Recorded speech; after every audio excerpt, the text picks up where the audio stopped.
Alam mo yung pakiramdam na pagod ka, pero hindi lang katawan mo ang sumuko, pati puso mo na rin. Dumarating sa punto na kahit gaano ka pa kaingat, kahit gaano mo pa siya unawain, ikaw pa rin ang may kasalanan. Konting tampo niya, kailangan agad ayusin. Konting galit niya, ikaw agad ang may sala. Pero pag ikaw ang nasaktan, ang bilis niyang umiwas. Ang bilis niyang lumayo. Hindi mo na alam kung saan ka lulugar. Lahat ng kilos mo, kailangan mong i-check kung okay sa kanya. Parang lagi kang nasa test na kahit perfect score ang habol mo, may mali pa rin. Gusto mo lang naman ng kaunting appreciation, ng kaunting effort pabalik. Hindi mo hinihingi na maging perpekto siya. Ang gusto mo lang ay maramdaman na kahit papaano, naiintindihan ka rin. Pero hindi eh. Laging may kulang. Laging ikaw ang sobra. Tapos darating sa punto na ikaw na mismo ang magtatanong sa sarili mo. Ako ba talaga to? O ako na lang ang natirang sumusubok? Hindi mo kailangang mag-sorry sa bawat hakbang. Hindi mo kailangang humingi ng tawad sa pagkatao mo. Kasi kung totoong mahal ka, hindi mo kailangang paulit-ulit na ipaliwanag kung bakit ka nasasaktan. Yung feeling na araw-araw kang lumalaban para sa inyong dalawa, pero siya parang nakikisabay na lang. Wala na yung dating siya na masayang masaya pagkasama ka. Wala na yung mata niya na nagliliwanag kapag nakita ka. Ngayon, parang lahat ng effort galing na lang sa'yo. Ikaw ang nag-a-adjust, ikaw ang umiintindi, ikaw ang sumusuyo. Pero siya, parang wala.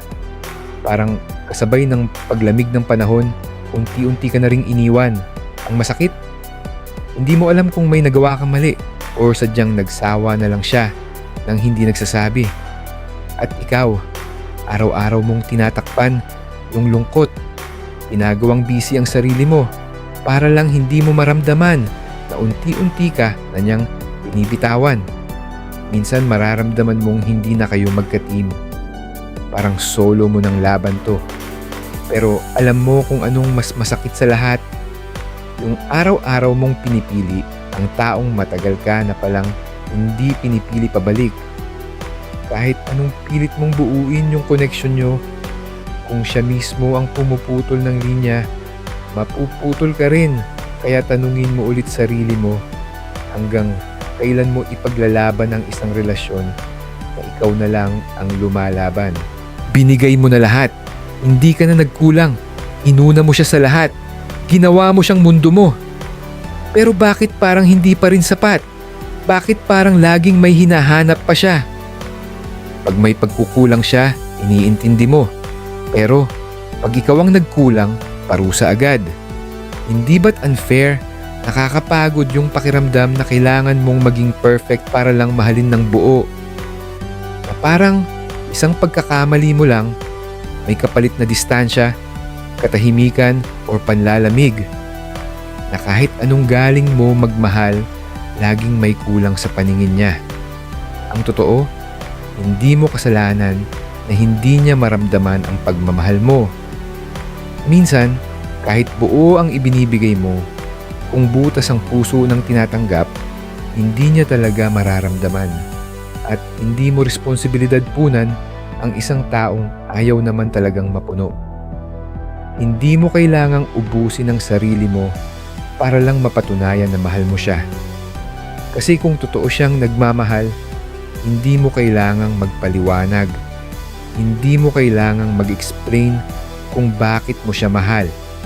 Dahil mararamdaman niya yon kahit walang salita. Wala na.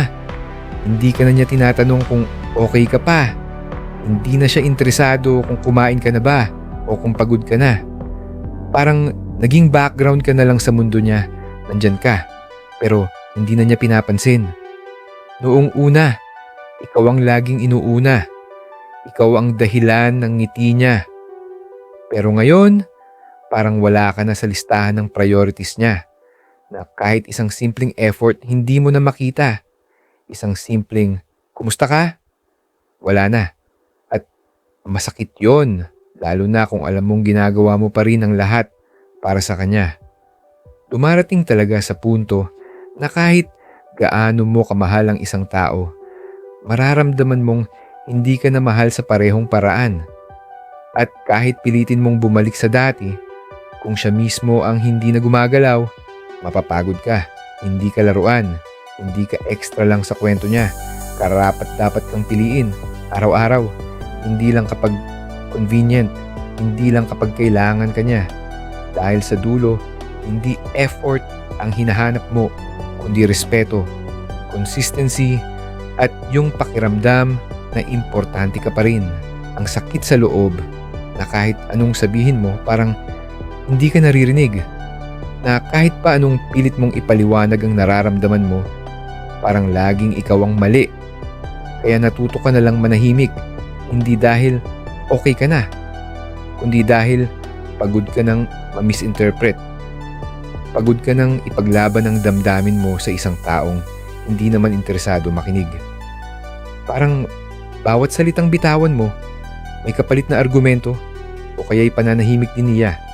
Pero yung klase ng pananahimik na nananakit, ang mahirap sa katahimikan, hindi ito palaging kapayapaan.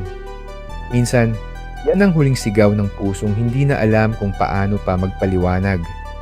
At pag umabot ka na sa ganitong punto, kailangan mong tanungin ang sarili mo. Worth it pa bang sirain ang sarili mo para lang marinig sa isang relasyong matagal ka nang binabaliwala? Wala namang iyakan, wala ring sigawan, pero may bigat. Yung tipong pagkagising mo sa umaga, naramdaman mong may nawala, hindi siya umalis.